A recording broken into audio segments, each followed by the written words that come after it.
லூக்கா நற்செய்தி 7ஆம் அதிகாரம். இயேசு இவற்றை எல்லா மக்களுக்கும் சொல்லி முடித்த பின்பு கப்பர்நாகுமுக்கு சென்றார். அங்கே நூற்றுவர் தலைவர் ஒருவரின் பணியாளர் ஒருவர் நோயுற்று சாகும் தருவாயில் இருந்தார். அவர் மீது தலைவர் மதிப்பு வைத்திருந்தார். அவர் இயேசுவை பற்றி கேள்விப்பட்டு யூதரின் மூப்பர்களை அவரிடம் அனுப்பி தம் பணியாளரை காப்பாற்ற வருமாறு வேண்டினார். அவர்கள் இயேசுவிடம் வந்து, நீர் இவ்வுதவி செய்வதற்கு அவர் தகுதியுள்ளவரே. அவர் நம் மக்கள் மீது அன்புள்ளவர்.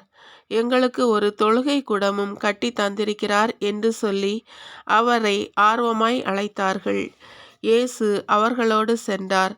வீட்டுக்கு சற்று தொலைவில் வந்து கொண்டிருந்த போதே நூற்றுவர் தலைவர் தம் நண்பர்கள் சிலரை அனுப்பி பின்வருமாறு கூறச் சொன்னார். ஐயா, உமக்கு தொந்தரவு வேண்டாம். நீர் என் வீட்டிற்குள் அடியெடுத்து வைக்க நான் தகுதியற்றவன். உம்மிடம் வரவும் என்னை தகுதியுள்ளவனாக நான் கருதவில்லை. ஆனால் ஒரு வார்த்தை சொல்லும், என் ஊழியர் நலமடைவார். நான் அதிகாரத்திற்கு உட்பட்டவன். என் அதிகாரத்திற்கு உட்பட்ட படை வீரரும் உள்ளனர். நான் ஒருவரிடம் செல்க என்றால் அவர் செல்கிறார். வேறு ஒருவரிடம் வருக என்றால் அவர் வருகிறார். என் பணியாளரை பார்த்து இதை செய்க என்றால் அவர் செய்கிறார். இவற்றை கேட்ட இயேசு அவரை குறித்து வியப்புற்றார். தம்மை பின்தொடரும் மக்கள் கூட்டத்தினரை திரும்பி பார்த்து, இஸ்ரேலரிடத்திலும் இத்தகைய நம்பிக்கையை நான் கண்டதில்லை என உங்களுக்கு சொல்கிறேன் என்றார். அனுப்பப்பட்டவர்கள் வீட்டுக்குள் திரும்பி வந்தபோது அப்பணியாளர் நலமுற்றிருப்பதை கண்டார்கள். அதன்பின் இயேசு நயீன் என்னும் ஊருக்குச் சென்றார். அவருடைய சீடரும் பெருந்திரளான மக்களும் அவருடன் சென்றனர். அவர் அவ்வூர் வாயிலை நெருங்கி வந்தபோது இறந்த ஒருவரை சிலர் தூக்கி வந்தனர். தாய்க்கு அவர் ஒரே மகன், அத்தாயோ கைம்பெண். அவ்வூரை சேர்ந்த பெருந்திரளான மக்களும் அவரோடு இருந்தனர். அவரை கண்ட ஆண்டவர் அவர் மீது பரிவு கொண்டு, அழாதீர் என்றார். அருகில் சென்று பாடையை தொட்டார். அதை தூக்கி சென்றவர்கள் நின்றார்கள். அப்பொழுது அவர், இளைஞனே, நான் உனக்கு சொல்கிறேன், எழுந்திடு என்றார். இறந்தவர் எழுந்து உட்கார்ந்து பேசத் தொடங்கினார். இயேசு அவரை அவர் தாயிடம் ஒப்படைத்தார். அனைவரும் அச்சமுற்று, நம்மிடையே பெரிய இறைவாக்கினர் ஒருவர் தோன்றியிருக்கிறார், கடவுள் தம் மக்களை தேடி வந்திருக்கிறார் என்று சொல்லி கடவுளை போற்றி புகழ்ந்தனர்.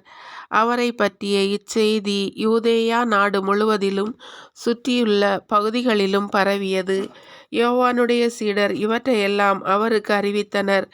யோவான் தம் சீடருள் இருவரை வரவழைத்து, வரவிருப்பவர் நீர்தாமா அல்லது வேறொருவரை எதிர்பார்க்க வேண்டுமா என கேட்க ஆண்டவரிடம் அனுப்பினார். அவர்கள் அவரிடம் வந்து, வர இருப்பவர் நீர்தாமா அல்லது வேறு ஒருவரை எதிர்பார்க்க வேண்டுமா என கேட்க திருமுழுக்கு யோவான் தங்களை அனுப்பியதாக அவரிடம் சொன்னார்கள். அந்நேரத்தில் பிணிகளையும் நோய்களையும் பொல்லாத ஆவிகளையும் கொண்டிருந்த பலரை இயேசு குணமாக்கினார். பார்வையற்ற பலருக்கு பார்வை அருளினார். அதற்கு அவர் மறுமொழியாக, நீங்கள் கண்டவற்றையும் கேட்டவற்றையும் யோவானிடம் போய் அறிவியுங்கள்.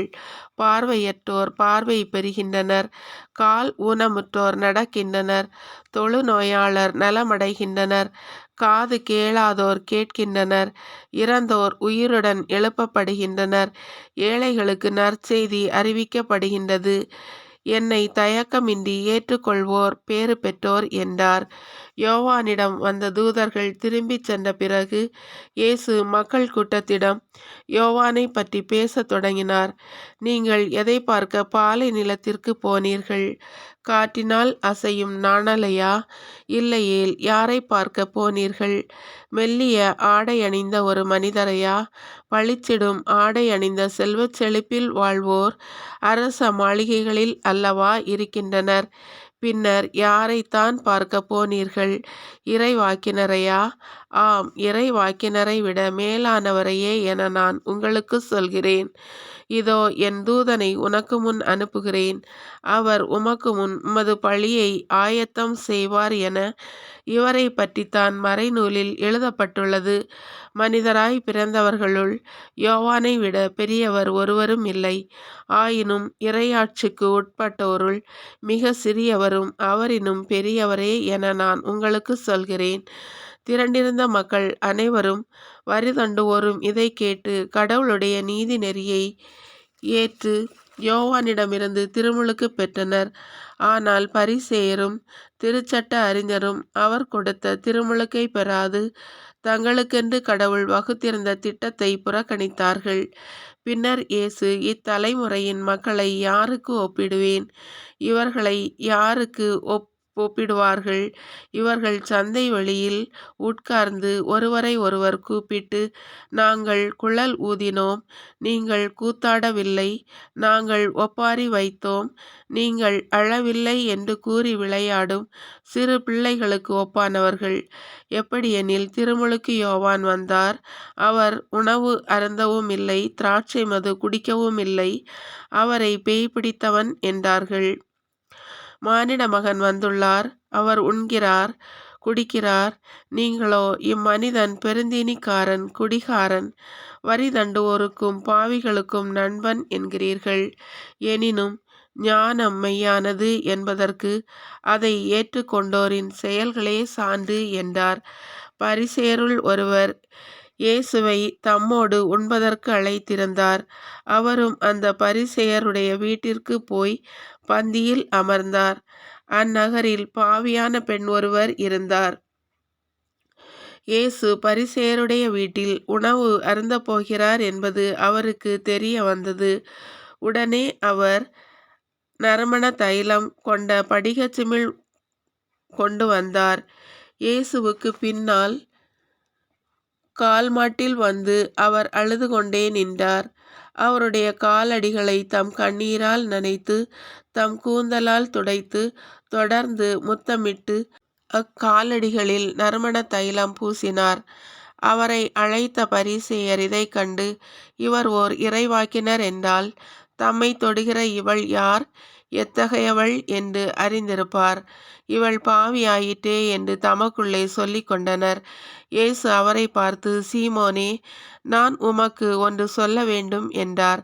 அதற்கு அவர், போதகரே, சொல்லும் என்றார். அப்பொழுது அவர், கடன் கொடுப்பவர் ஒருவரிடம் ஒருவர் 500 தனாரியமும் மற்றவர் 50 தனாரியமுமாக இருவர் கடன்பட்டிருந்தனர். கடனை தீர்க்க அவர்களால் முடியாமற் போகவே இருவர் கடனையும் அவர் தள்ளுபடி செய்துவிட்டார். இவர்களுள் யார் அவரிடம் மிகுந்த அன்பு செலுத்துவார் என்று கேட்டார். சீமோன் மறுமொழியாக, அதிகம் கடன் யாருக்கு தள்ளுபடி செய்தாரோ அவரே என நினைக்கிறேன் என்றார். இயேசு அவரிடம், நீர் சொன்னது சரியே என்றார். பின்பு அப்பெண்ணின் பக்கம் அவர் திரும்பி சீமோனிடம், இவரை பார்த்தீரா? நான் உம்முடைய வீட்டிற்குள் வந்தபோது நீர் என் காலடிகளை கழுவ தண்ணீர் தரவில்லை. இவரோ தம் கண்ணீரால் என் காலடிகளை நனைத்து அவற்றை தமது கூந்தலால் துடைத்தார். நீர் எனக்கு முத்தம் கொடுக்கவில்லை. இவரோ நான் உள்ளே வந்தது முதல் என் காலடிகளை ஓயாமல் முத்தமிட்டு கொண்டே இருக்கிறார். நீர் எனது தலையில் எண்ணெய் பூசவில்லை. இவரோ என் காலடிகளில் நறுமண தைலம் பூசினார். ஆகவே நான் உமக்கு சொல்கிறேன், இவர் செய்த பல பாவங்கள் மன்னிக்கப்பட்டன, ஏனெனில் இவர் மிகுதியாக அன்பு கூர்ந்தார். குறைவாக மன்னிப்பு பெறுவோர் குறைவாக அன்பு செலுத்துவோர் ஆவர் என்றார்.